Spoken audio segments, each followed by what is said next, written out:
하나님을 성품으로 사랑하는 방법. 저번 주에는 하나님을 마음으로 사랑하는 방법에 대해서 배웠습니다.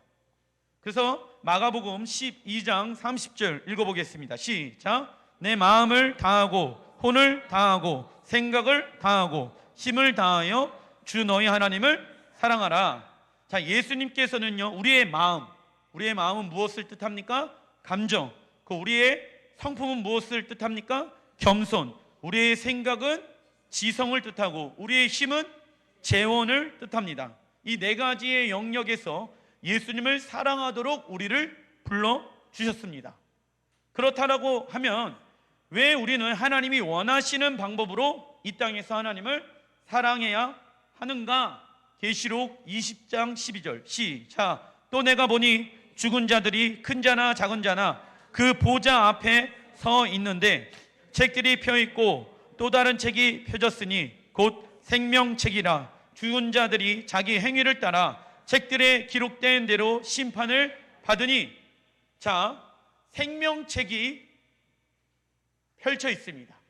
그리고 그 생명책에 무엇이 적혀져 있냐면 우리의 행위, 우리가 얼마나 이 땅에서 믿음의 행위를 했는지, 사랑의 행위를 했는지. 자, 보세요. 우리는 우리가 원하는 방법으로 하나님을 사랑하고 있습니다. 그러나 하나님은요, 내가 원하는 방법으로 나를 사랑했으면 좋겠단다. 너희들이 원하는 방법으로 사랑하는 것이 아니라 하나님이 원하시는 방법으로 우리는 하나님을 사랑해야 합니다.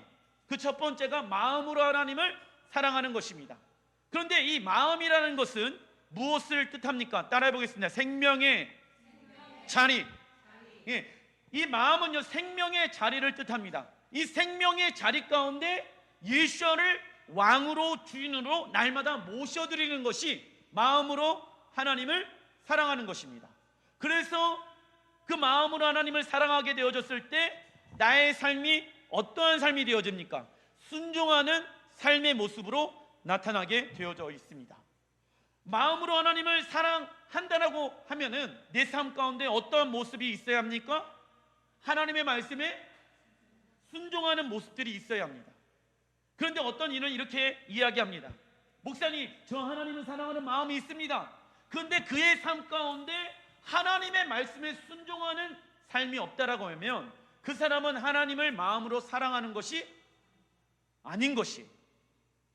근데 사람들은요, 속고 있습니다. 무엇에 속고 있냐? 자신의 마음에 속고 있는 거예요. 그것을 무슨 마음이라고 얘기합니까? 거짓된 마음. 거짓된 마음으로 하나님을 사랑하고 있는 거예요. 충분히 거짓된 마음으로 다른 사람들을 사랑할 수 있습니다. 누가 그렇습니까? 바람을 피는 사람들 보십시오. 거짓된 마음으로 사랑한다고 얘기하고 있지 않겠습니까? 그죠? 사람도 거짓된 마음으로 사랑한다고 얘기할 수 있듯이 우리 인간도 거짓된 마음으로 여호와 하나님을 사랑할 수가 있다. 근데 중요한 건 본인이 그것을 분별하지 못한다. 그래서 무엇을 통해서 분별해야 하냐면 내가 하나님의 말씀에 순종하고 있는가 순종하지 않고 있는가를 봐야 하는 것입니다. 순종하는 자들은 마음으로 하나님을 사랑하기 시작하게 되어집니다. 자기의 믿음의 행위란, 읽어보겠습니다. 시작. 자신이 믿고 있는 하나님의 말씀을 삶으로 증명하는 것입니다. 삶으로 증명하는 것. 왜냐? 하나님 앞에 서게 되어졌을 때 생명책이 펼쳐 있고 그 생명책에 우리의 믿음의 행위, 자기의 믿음의 행위가 적혀져 있기 때문에 그 믿음의 행위대로 심판을 받습니다. 할렐루야. 하나님 앞에 갔는데 나는 이 땅에서 정말 마음으로 하나님을 사랑했다라고 생각했어요. 그런데 우리의 삶 가운데 믿음의 행위, 하나님의 말씀을 따라가려고 하는 행위의 모습이 하나도 적혀있지 않으면 하나님은 누군지 그 사람을 모른다고 이야기할 것입니다. 이해가 되십니까? 이 말씀이 적혀져 있기 때문에 우리는 항상 두렵고 떨리는 마음으로 구원을 이루어가야 하는 것입니다. 그리고 그리스도의 신부로서 단장하는 방법이란, 왜 단장해야 됩니까? 신랑 예수왕과 이 땅 가운데 반드시 꼭 오십니다. 그래서 신부로서 우리는 단장해야 되는데, 써놔주십시오. 하나님의 말씀을 통하여 예수님의 형상으로 닮아가게 되어집니다. 이러한 삶을 어떠한 삶이라고 말씀합니까? 성화의 삶이라고 말씀하고 있습니다. 마태복음 22장 37절부터 38절 시작. 예수께서 이르시되 내 마음을 다하고 목숨을 다하고 뜻을 다하여 주 너희 하나님을 사랑하라 하셨으니 이것이 크고 첫째 되는 계명이요. 우리에게 있어서 가장 큰 일은 무엇입니까?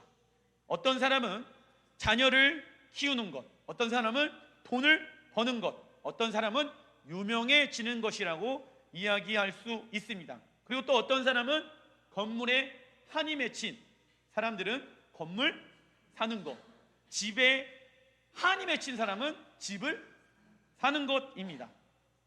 예. 우리에게 있어서 가장 큰 것은 우리 각자의 기준대로 정해져 있습니다. 우리가 원하는 것으로 통하여서 정해져 있는 것입니다. 그러나 하나님은요, 가장 크고 첫째 되는 계명은 무엇인지 아니? 가장 큰 일은 무엇인지 아니? 따라해 보겠습니다. 가장 큰 일은 하나님을 사랑하는 것. 예, 이것이 여러분들의 삶 가운데 가장 큰 일이 되어야 하는 것입니다. 왠지 아십니까? 하나님의 나라는 즉 천국은 반드시 있다 없다. 그 하나님의 나라에서 가장 큰 사람은 누구이겠습니까? 하나님을 사랑한 사람들. 하나님을 사랑하는 것에 무엇을 건 사람들, 목숨을 건 사람들이 하나님의 나라에서 가장 큰 사람들입니다. 여러분들에게 있어서 가장 큰 일은 무엇입니까? 자녀를 잘 양육하는 것입니까? 물론 그것도 잘 양육하는 것도 굉장히 소중한 일입니다. 그러나 그거보다 훨씬 더 비교할 수 없을 정도로 높은 것은 뭔지 아십니까? 하나님을 사랑하는 것입니다. 할렐루야. 근데 왜 하나님을 사랑하는 것이 우리의 인생의 첫 번째 일이 되어야 하는지 아십니까? 그분을 사랑하기 시작하게 되어졌을 때 하나님은 우리를 공급해 주십니다. 채워주십니다. 입을 거 먹을 거 예배해 놓으셨습니다. 먼저 그의 나라와 의를 구하라. 그리하면 너의 모든 것을 더하리라. 더하는 능력은 우리에게 있지 않습니다. 오직 여호와 하나님께로만 있을 줄라 믿습니다.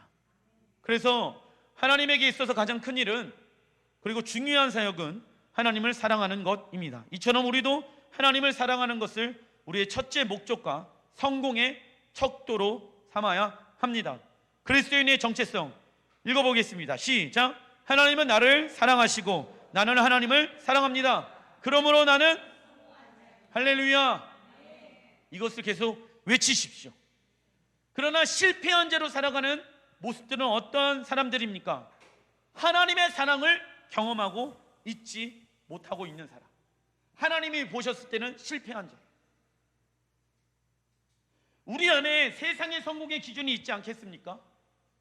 그러나 우리는 하나님이 원하시는 성공의 기준으로 우리의 마음을 세워가야 합니다. 그래서 우리는 하나님을 사랑하고 나는 하나님을 사랑하고 하나님은 나를 사랑하십니다. 그러므로 우리는 성공한 자입니다. 흔히 본 하나님을 성품으로 사랑하는 방법, 영어 성경으로 보게 되어 있으면 soul이라고 얘기하는데, 이 soul이라는 이 혼의 영역은 성품을 말씀하고 있는 것입니다. 베드로후서 1장 4절부터 8절 그 하나님의 성품에 대해서 말씀하고 있는데 읽어보겠습니다. 시작. 너희가 정욕 때문에 세상에서 썩어질 것을 피하여 신성한 성품에 참여하는 자가 되게 하려 하셨느니라. 우리 주 예수 그리스도를 알기에 게으르지 않고 열매 없는 자가 되지 않게 하려니와. 자 보세요. 신성한 성품, 누구를 뜻합니까? 하나님의 성품을 뜻합니다. 근데 이 하나님의 성품에 참여하는 자는 열매를 맺는 자가 되어진다.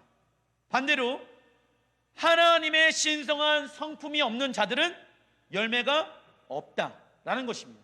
그러면 성경에 열매에 대해서 나오고 있는 구절이 있는데, 그 성경의 구절은 갈라디아서 5장 22절에 나와 있습니다. 그런데 그 위에 보게 되어지면 우리를 써놔주십시오. 하나님의 신성한 성품에 참여하는 자, 하나님의 신성한 성품에 참여하는 자로 부르셨습니다. 왜 하나님은 하나님의 신성한 성품을 담길 원하실까요? 그 이유는 서로 사랑하면은 서로가 닮기 때문에 그렇습니다. 하나님의 신성한 성품이란 갈라디아서 5장 22절에 나와 있는데 같이 한번 읽어보겠습니다. 시작. 오직 성령의 열매는 사랑과 희락과 화평과 오래 참음과 자비와 양성과 충성과 온유와 절제니 이 같은 것을 금지할 법이 없느니라. 그리스도 예수의 사람들은 육체와 함께 그 정욕과 탐심을 십자가에 못 박았느니라. 성령의 은사를 구하게 되어졌을 때는 즉시 받을 수가 있습니다. 은사는, 달란트는 하나님께서 우리에게 주시는 것이기 때문에 은사를 구하라 라고 성경에 쓰여져 있습니다. 그래서 구하게 되어졌을 때 하나님이 우리에게 주시는 은사를 경험할 수 있습니다. 하나님께서 우리에게 은사를 주신 목적은 무엇입니까? 써놔주십시오. 교회 공동체의 유익, 교회 공동체의 유익을 위해서입니다. 하나님이 나에게 지혜의 은사를 주셨습니까? 섬김의 은사를 주셨습니까? 또 믿음의 은사를 주셨습니까? 그 모든 것들은 공동체의 유익을 위해서 존재합니다.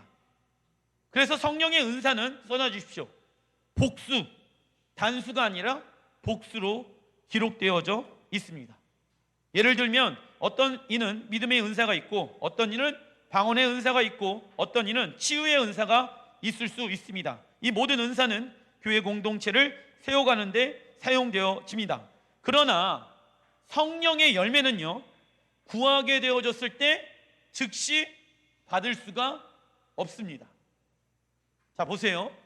성령의 은사는 구하게 되어졌을 때 받을 수가 있습니다. 그러나 성령의 열매는 구하게 되어졌을 때 받을 수 있는 것이 아닙니다.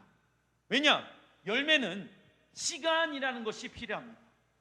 열매는 비바람도 맞고 태양도 쬐고 물도 또 받게 되어졌을 때, 그리고 익어가게 되어졌을 때 열매를 얻을 수가 있는 것입니다. 그 성령의 열매를 즉시 받지 못하는 이유는 써놔주십시오. 하나님과 인격적인 관계, 하나님과 인격적인 관계를 통해서만이 무엇을 맺을 수 있습니까? 성령의 열매를 맺을 수 있는 것입니다. 그래서 원어 성경을 보게 되어졌을 땐 성령의 열매는요, 단수, 써놔주십시오. 단수로 기록되어져 있습니다. 우리에게 사랑의 열매가 있다라고 하면은 나머지 8개의 열매가 한꺼번에 맺어져 있어야 합니다. 근데 어떤 사람은 이렇게 얘기합니다. 목사님, 제 안에는요 사랑의 열매가 있어요. 그러나 충성과 자비의 열매는 없는 것 같아요. 이걸 분리시켜서 생각합니다. 목사님, 저에게는요 믿음의 은사는 있는데요 오래 참는 은사는 없는 것 같아요. 열매는 없는 것 같아요. 그거는 핑계입니다. 자기 합리화. 열매는요 단수로 쓰여져 있습니다. 그러니까 이 성령의 9가지 열매는 각자의 열매가 아니라 하나의 열매로 맺어져 있다라는 것입니다. 하나님을 사랑하는 마음이 있다라고 하면은 우리 안에는 자비와 양성과 오래 참음과 절제의 열매들이 있게 되어집니다. 그러나 반대로 사랑의 열매가 있다라고는 하는데 나머지 열매가 없다라고 하는 것은 사랑의 열매 또한 없는 것과 동일한 것입니다. 왜냐하면 은사는 복수로 쓰여져 있거든요. 그러나 성령의 열매는 단수로 쓰여져 있습니다. 그때 우리가 읽었던 사랑, 오래 참음, 온유 이러한 것들은 성품에 대해서 하나님이 말씀하고 계시는 것입니다. 즉 누구의 성품일까요? 하나님의 신령한 성품인 것입니다. 그 성품을 우리는 닮아가는 시간들을 가져야 하는 것입니다. 좋은 나무인지 좋지 않은 나무인지 무엇을 보면 알 수가 있습니까? 열매입니다. 성령의 은사는 나타나고 있는데 만약 내 삶 가운데 성령의 열매가 없다라고 하면은 그 사람은 건강한 신앙생활을 하고 있지 않는 것입니다. 은사가 막 나타납니다. 예언을 하고 방언을 합니다. 그런데 자신의 삶 가운데는 사랑이 없고 온유가 없고 오래 참음이 없고 자비와 양선이 없다라고 하면은 그 은사는 소리나는 꽹과리와 같은 것입니다. 그런 은사를 사람들은 많이 사모합니다. 치유의 은사를 받기를 원하고 기적의 은사를 받기를 원합니다. 그런데 모든 은사는 교회 공동체의 유익을 위해서 존재하는 것입니다. 할렐루야. 나의 나됨을 나타내기 위해서가 아니라 나 잘난 사람이야, 나 하나님께 이러한 은사를 받은 사람이야, 나 하나님께 이런 능력을 받은 사람이야, 나를 드러내기 위해서 그 은사를 받은 것이 아니라 그 은사는 절대적으로 교회 공동체를 세워나가는데 사용되어야 하는 것입니다. 그래서 그 은사를 받은 사람들은 자신의 삶 가운데 무엇이 맺혀져야 합니까? 성령의 열매가 맺혀져야 하는 것입니다. 그런데 은사 사역을 하고 있는 사람들의 특징 중에 이 열매가 맺지 아니하는 사람들도 많이 있다라는 것입니다. 제가 말씀드렸잖아요. 발락 선지자 하나님의 음성도 들었어요. 그죠? 시대를 분별할 줄 알았습니다. 능력이 나타났어요. 그러나 무엇은 하지 않습니까? 순종은 하지 않습니다. 이 시대에 하나님이 저에게 주시는 마음은 어떠한 마음이냐면 하나님에 대해서 아는 사람들은 많습니다. 하나님의 음성이 무엇인지도 알고 있습니다. 그죠? 가정에서 어떻게 살라고 하나님 말씀하고 계시죠? 직장에서 어떻게 살라고 하나님 말씀하고 계시죠? 사람들을 대할 때, 돈을 쓸 때, 시간을 사용하게 되어졌을 때 하나님은 어떻게 사용하라고 말씀하고 계시죠? 다 압니다. 하나님의 뜻이 무엇인지 알고 있습니다. 그러나 그 뜻대로 살아가는 사람들은 소수입니다. 하나님을 아는 것과 순종하는 것은 분리되어져 있으면 안 되는 것입니다. 그러면은 열매를 맺을 수가 없다. 은사 사역을 하는데 성령의 열매가 우리의 삶 가운데 하나님의 성품으로 맺어져 있지 않는다라고 하면은 그것은 가짜 은사 사역을 하는 사람이라고 얘기할 수가 있습니다. 그래서 여러분들은 분별력을 가지고 계셔야 하는 것입니다.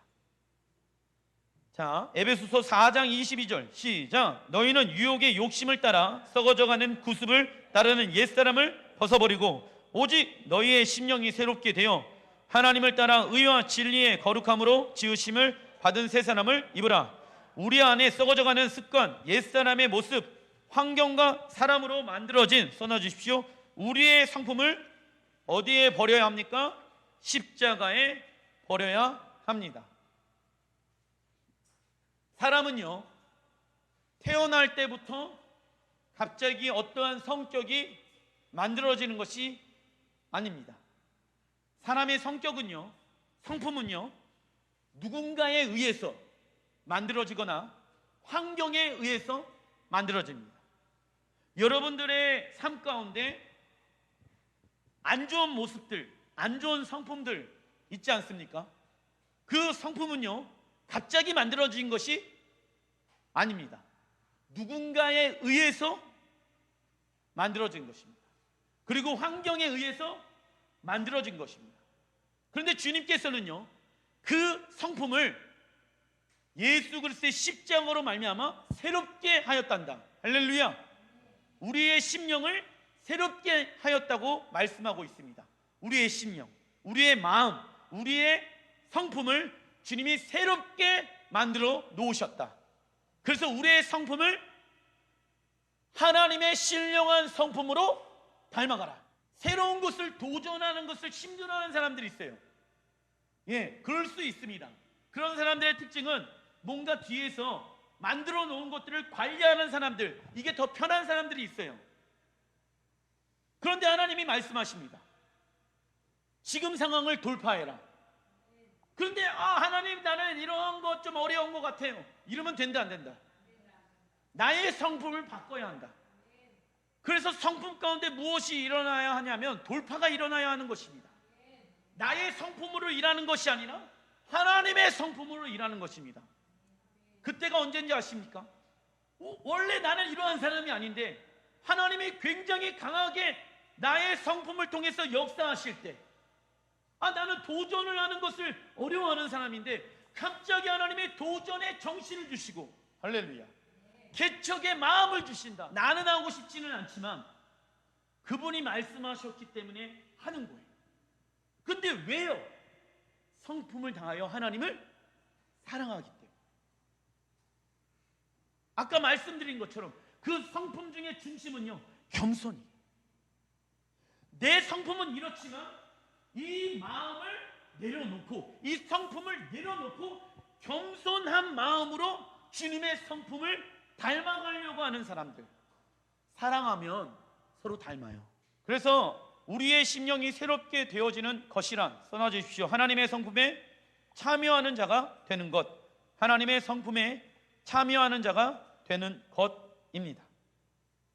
하나님의 성품에 참여하는 자가 되는 것입니다. 하나님의 성품을 담길 원하는 자는 진지한 노력으로 나타나야 합니다. 노력해야지 되는 것입니다. 저절로 맺어지는 것이 맞다, 아니다? 근데 노력도 안 하면서 성령님이 알아서 하시겠지, 이런 일은 일어나지 않는다. 이 모든 동기는 누가 시켜서가 아니라 하나님을 사랑하는 동기에서부터 시작되어집니다. 하나님을 사랑하는 동기에서부터 시작되어집니다. 어떤 이는 하나님을 믿지도 않는데 사랑이 참 많은 사람이 있습니다. 그죠? 온유한 사람들 있습니다. 절제 잘하는 사람 있습니다. 예의도 바르고요, 도덕적인 삶을 살거나 착한 일을 하려고 하는 사람도 있습니다. 그러나 이러한 모습은 하나님과 전혀 관계가 없기 때문에 하나님의 성품에 참여하는 것이 맞다, 아니다? 아닌 것이에요. 예수 믿는 사람보다 예수 믿지 않은 사람들 중에서도 성품이 너무 훌륭한 사람들 많이 있습니다. 그러나 그는 하나님의 성품에 참여하는 자가 아니라 자기 자신의 성품인 거예요. 누구를 위해서? 자기를 위해서 사는 자예요. 그래서 창세기 39장 9절에 이렇게 말씀하고 있습니다. 시작. 그런즉 내가 어찌 이 큰 악을 행하여 하나님께 죄를 지으리니까. 자, 요셉이 보디발의 아내의 유혹을 거절하게 되어졌을 때 내가 당신과 동참하는 것이 주인에게 발각되면 주인은 내 목을 칠 것입니다 라고 말한 것이 아니었습니다. 도덕적인 행동을 하려는 요셉의 동기는 누구였습니까? 하나님이었습니다. 이것이 하나님을 중심으로 살아가는 자들의 모습인 것입니다. 하나님을 믿지 아니하는 사람들 중에서도 굉장히 도덕적인 사람들이 있고, 굉장히 착한 사람들이 있고, 굉장히 선한 사람들이 있을 수 있습니다. 하나님을 믿지 않는데도 불구하고. 그런데 그 사람들은요, 누구 중심으로 살아갑니까? 나 중심, 자기 중심으로 살아가는 자들입니다. 하나님이 빠져 있는 거예요. 그러나 요셉과 같이, 요셉이 내가 보디발 장군에게 죽임을 당할까 두려워서 지금 보디발 아내를 취하지 아니한 것이 아니라 하나님이 보고 계시기 때문에 내가 그렇게 간음하지 않았다라는 거예요. 뭔 얘기인지 이해가 되십니까? 우리가 짜증을 낼 수 있는데 짜증을 내지 않는 이유는 하나님이 짜증 내지 말라고 말씀하십니다. 하나님이 기뻐하라고 말씀하시니까 기뻐하는 거예요. 하나님이 온유하라고 하니까 온유하는 거예요. 왜요? 나는 하나님을 성품으로 사랑하길 원하거든요. 그런데 내 삶 가운데 짜증이 있고 분냄이 있고 정죄함이 있고 화냄이 있는데 이러한 것들을 하나님의 성품으로 다듬어 가려고 하는 훈련을 하지 아니한다라고 하면은 그는 하나님을 사랑하는 것이라고 얘기할 수가 없습니다. 그게 3번, 큰 3번 마태복음 11장 29절 시작. 나는 마음이 온유하고 겸손하니 나의 멍에를 메고 내게 배우라. 그리하면 너의 마음이 쉼을 얻으리라. 첫 번째 예수님의 성품은 온유입니다. 온유는 써놔주십시오. 하나님의 말씀으로 길들여진 상태, 하나님의 말씀으로 길들여진 상태입니다. 이 온유의 헬라 원어는요, 프라우스, 거친 야생마가 주인에게 길들여진 후에 철저하게 주인의 말에 순종하게 되어졌을 때 이 온유라는 단어를 성경에는 쓰고 있습니다. 착한 사람이 온유가 아니라, 이해되십니까? 원래는 우리는 주님을 알지 못하고 세상 속에 있을 때 주님의 뜻과 무관하게 살아가는 거친 야생마였습니다. 세상에서 좋은 것이 내게 있으면 기분이 좋고 안정감을 누리고, 그러나 세상에서 열받게 하는 것이 있으면 거기에 내 마음이 다 빼앗겨 버리는 것이 우리의 마음의 상태였습니다. 우리는 마치 야생마와 동일한 사람이었습니다. 그죠? 내가 원하는 대로, 내 감정대로, 내 뜻대로 살아가는 자였습니다. 이러한 모습들은요, 성령으로 변화된 성품이 아니다. 우리의 마음 가운데 계시는 성령님께서는 우리를 무엇하십니까? 통제해 주시고요, 하나님의 말씀으로 균형을 잡아주시는 분이십니다. 근데 아직까지도 이 성격의 영역 안에서 다듬어지지 않는다고 했었을 때 하나님은, 성령님은 그의 모습을 바라보면서 근심하십니다. 애통하십니다. 왠지 아십니까? 내가 그러한 성품이 나타나게 되어졌을 때 하나님의 사랑은 점점 소멸되어집니다. 나의 나됨이 나타났을 때 하나님을 향한 사랑의 갈망의 마음은 점점점 사라지게 되어집니다. 제가 아까 말씀드렸죠? 사람은 누군가에 의해서, 또 어떤 환경에 의해서 만들어진 것입니다. 분노가 많은 사람들은 분노를 내는 자들과 함께 있었기 때문에 분냄이 많은 거예요. 분노를 하는 자들이 옆에 있었기 때문에, 또는 분노를 낼 수 있는 환경 가운데 있는 환경이었기 때문에 그 분노가 있는 거예요. 그러면 그 분노를 참아야 합니까? 아니에요. 성경에 보게 되어지면 이 분노, 화냄도요, 하나님이 우리에게 주신 감정 중에 하나입니다. 그런데 화를 낼 때 화를 내야죠. 다른 사람들이 봤었을 때는 화낼 만한 상황이 아니야. 그죠? 그런데 나는 항상 짜증 충만 되어 있는 사람들이 있어요. 왜 그럴까요? 아이들이 내 말대로 순종하지 않게 되어지면 전투력이 상승되어지죠. 엄마들 짜증이 올라오잖아요. 그리고 비 오는 날 그러면 2배로 올라오게 되어집니다. 그때 우리는 비가 와서 지금 내 짜증이 더 올라오고 있구나, 절제해야 합니다. 짜증을. 할렐루야. 근데 왜 이러한 시간들을 굳이 가지려고 하느냐? 목사님, 굳이 그렇게 해야 합니까?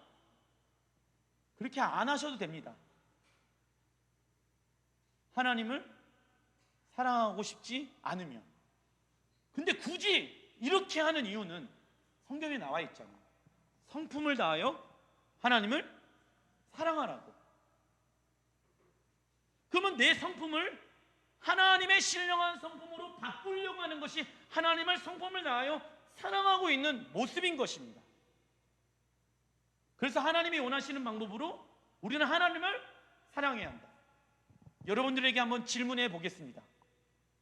여러분들은 하나님을 성품을 다하여 사랑하고 계십니까? 가족들에게 물어보십시오. 그러면 정확하게 얘기해 줄 겁니다. 이해되십니까?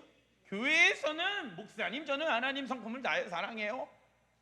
근데 진짜는 언제 나와요? 집에서. 내 성품은 언제 나와요? 집에서. 두 번째 성품은요, 무엇입니까? 겸손. 이게 예수님의 두 번째 성품입니다. 겸손이란 써놔주십시오. 하나님과 더 깊은 관계로의 초대.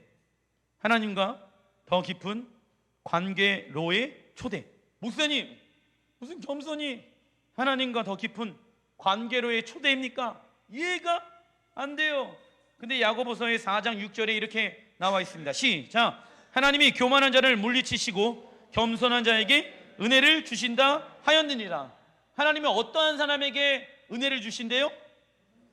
그러니까는 하나님과 더 깊은 관계로의 초대. 하나님의 은혜를 사모하십니까? 그러면은 겸손한 자가 되면 됩니다. 낮아져 있는 마음의 상태 가운데 있으면요, 하나님의 은혜가 더합니다. 근데 사람들은요, 돈과 권력이 있게 되어지면 마음이 높아집니다. 근데 어떤 사람은요, 돈과 권력이 있어도 이거 누가 주신 것입니까? 하나님이 주신 것이기 때문에 항상 겸손한 마음을 놓치지 않습니다. 그러나 어떤 사람은요, 돈과 명예와 능력, 이거 다 내가 노력해가지고 내 아무것도 없었는데, 내 손에 아무것도 없었는데 내가 노력해갖고 이 자리까지 왔어. 이런 사람들은요, 그 성공의 자리에 올라가게 되어졌을 때 겸손한 모습이 있습니까 없습니까? 거기까지 인도하신 분이 누구이십니까? 앞으로도 인도하실 분이 누구이십니까? 그 하나님이시기 때문에 우리는 겸손해야 합니다. 왜냐? 이 쌓아놓은 부는요, 명예는요, 건강은요, 하나님이 거두어 가시면 한순간에 없어지는 것입니다. 믿으십니까? 그렇기 때문에 우리는 그걸 알아야 합니다. 이 모든 것들은 하나님이 주신 것이다. 이 모든 것 또한 하나님이 거두어 가시면 싹 다 없어지는 것이다. 근데 사람들이 그걸 언제 하시는지 아십니까? 이따가 싹 다 없어졌을 때 합니다. 돈이라는 게 조금씩 없어지는 것이 아니라 한순간에 없어지잖아요. 그죠? 건강이라는 것도 마찬가지 아니겠습니까? 건강이 있다가 한순간에 훅 갑니다. 근데 왜 이러한 것을 경험할까요? 그리고 나서 그 사람들이 하나님의 은혜를 받고 하는 얘기가 뭔지 아십니까? 제가 교만했었습니다. 그죠? 네? 그거 경험하지 않고 그 재산 지키면서 그 자리에서 겸손한 자로 있길 주님의 이름으로 축원드립니다. 하나님은 겸손한 자에게 은혜를 주신다라고 말씀하십니다. 하나님의 은혜를 더 받길 원하신다면은 해야 할 것이 있는데, 써놔주십시오. 자발적 겸손. 자발적 겸손의 모습을 가져야 합니다. 따라해 보겠습니다. 자발적 겸손. 예, 겸손은요, 자동으로 되어지는 것이 아닙니다. 우리는요, 자동으로 되어지는 것이 있습니다. 겸손이 아니라 교만. 교만은 자동으로 됩니다. 그죠? 가만히 있으면 교만해집니다. 그죠? 그러나 겸손은 가만히 있으면 되는 것이 아닙니다. 부단히 노력해야 하는 것입니다. 성경의 겸손이라는 단어는 하나님과 사람과의 관계 안에서만 사용되어집니다. 겸손의 히브리 원어는 아나브, 이 뜻은요, 가난하다, 천하다의 뜻을 가지고 있습니다. 그래서 마태복음 5장 3절에 심령이 가난한 자에 대해서 말씀하고 있지요.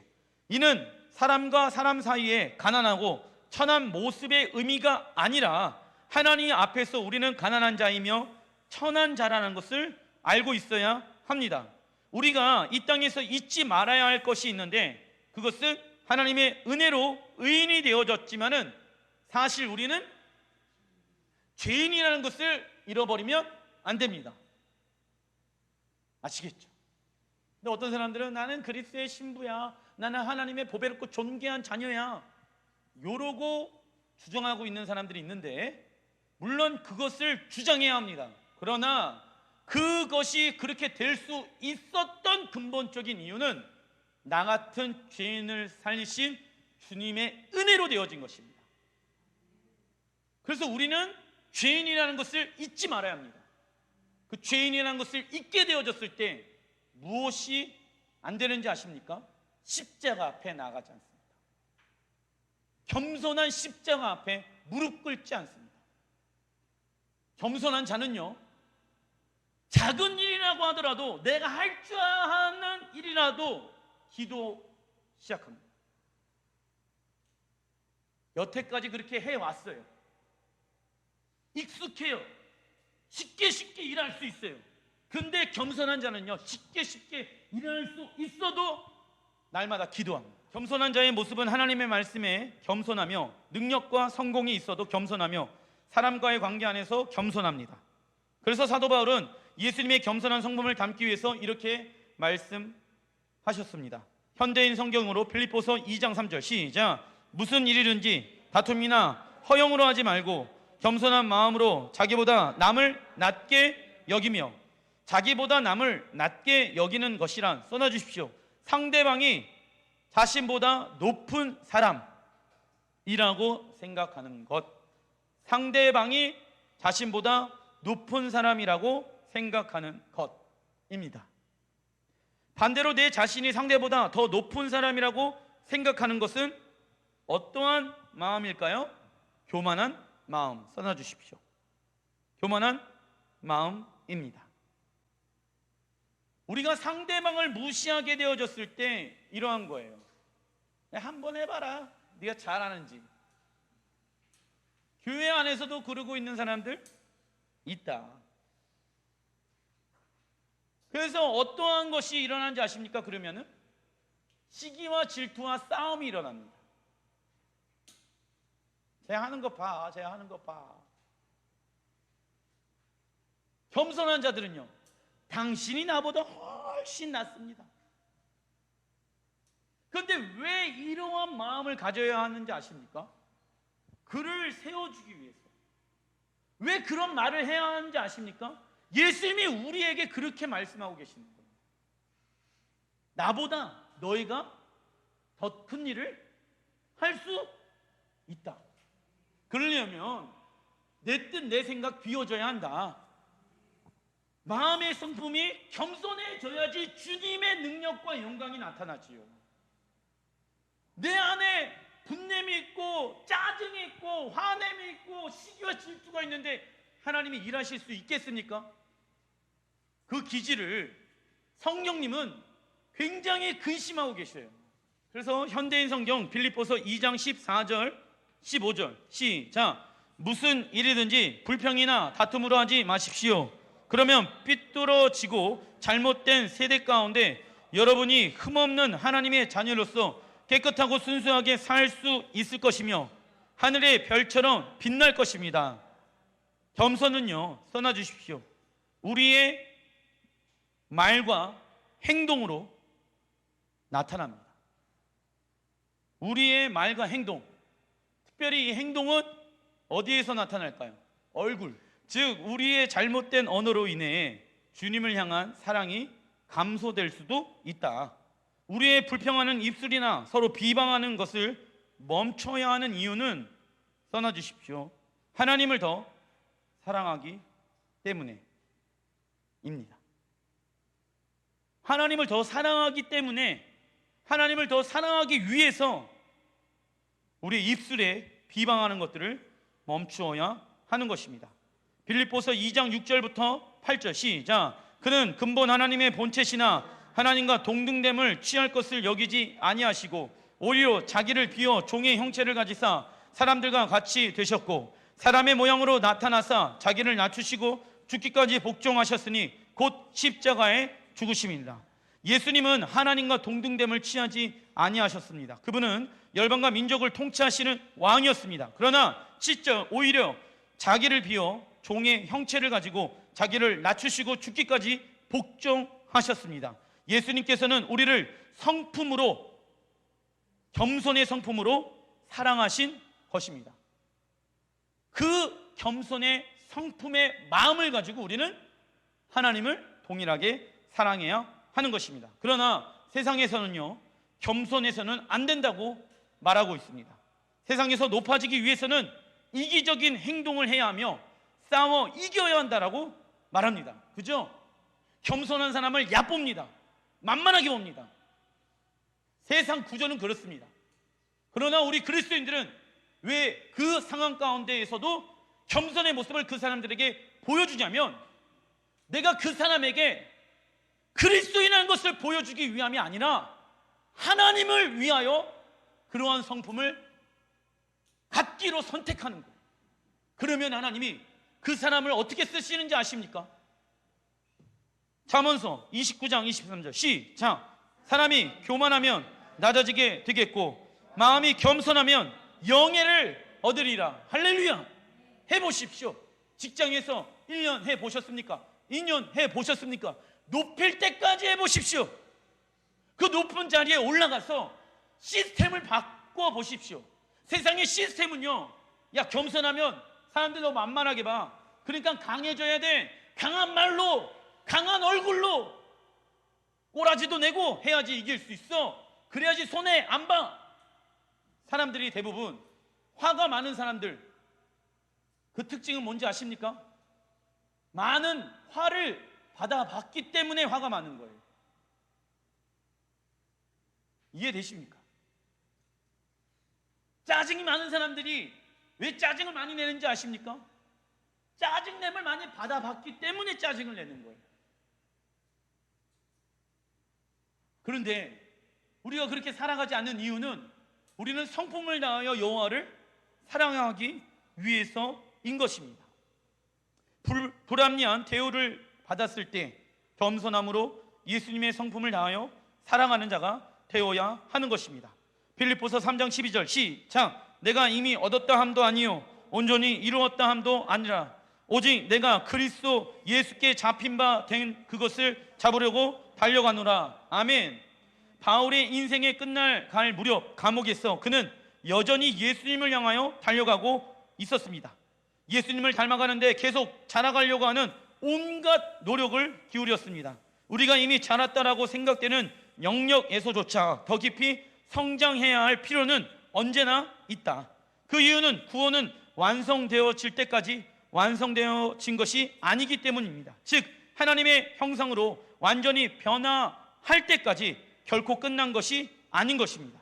우리가 멈추지 않는다면 우리는 승리한 것입니다.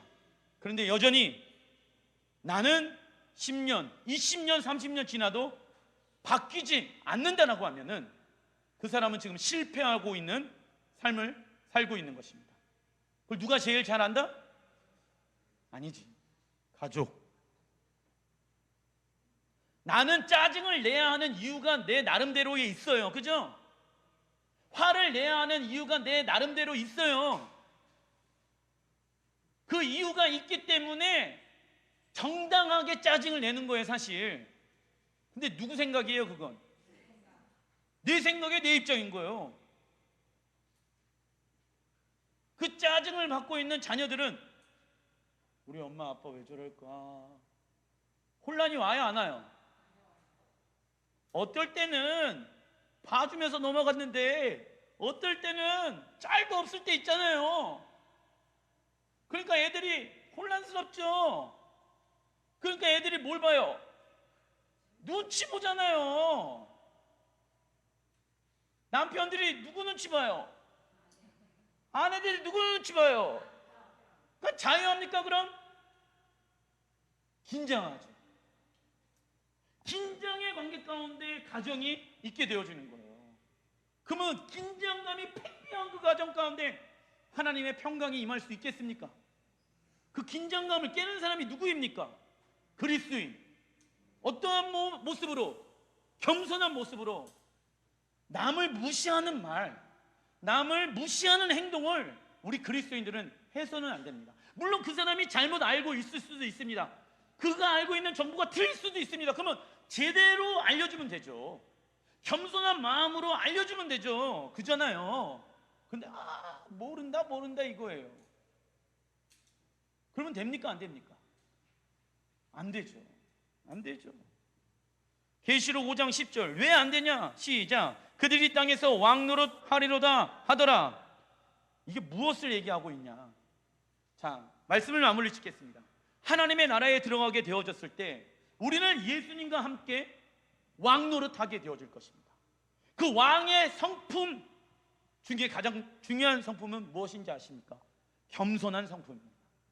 왕이 겸손하지 않는다라고 하면, 백성들의 말에 귀 기울이지 않는다라고 하면은 왕은 폭군이 되어집니다.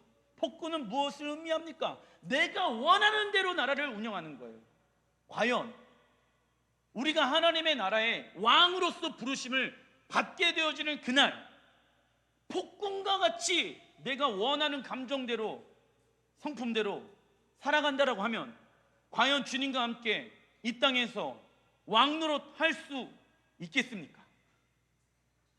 이 땅에서의 시간을 통하여서 우리는 주님과 함께 왕노릇하는 성품을 배워가는 시간들을 가져야 하는 것입니다. 그러한 자들은 겸손한 마음을 가지고 있는 자입니다. 우리가 보통 이런 얘기를 하지 않습니까? 자녀들한테 부모가 뭔가 깨닫게 되어졌을 때 네가 나보다 낫구나 라고 얘기합니다. 그러한 마인드가 우리 그리스도인들 안에는 있어야 하는 것이지요. 즉 이 땅의 시간들을 통해서만이 하나님의 성품으로 바꾸어 갈 수 있습니다. 그런데 어떤 이는 이 하나님의 성품을 연습하고 훈련하는 것을 고역이라고 생각하는 이도 있습니다. 왜 고역이라고 생각할까요? 하나님과 인격적 관계가 끊어져 있기 때문에 고역이라고 생각하는 거예요. 그러나 하나님과 인격적 관계가 있는 사람들, 그 겸손의 성품으로 하나님의 동등됨을 다 버리시고 이 땅에 나를 위해서 낮은 자로 오신 그 예수님의 겸손한 사랑의 성품을 아는 사람들은 자동으로 겸손해집니다. 그러나 예수님의 사랑이 없는 사람들은 고역이겠죠. 힘든 거겠죠. 하나님과의 교제가 더 많이 갈망할수록, 하나님의 아름다움을 더 많이 갈망할수록 하나님을 더 많이 닮아가고 싶을 것입니다. 우리의 성품에 돌파가 있길 주님의 이름으로 축원드립니다. 기도하겠습니다.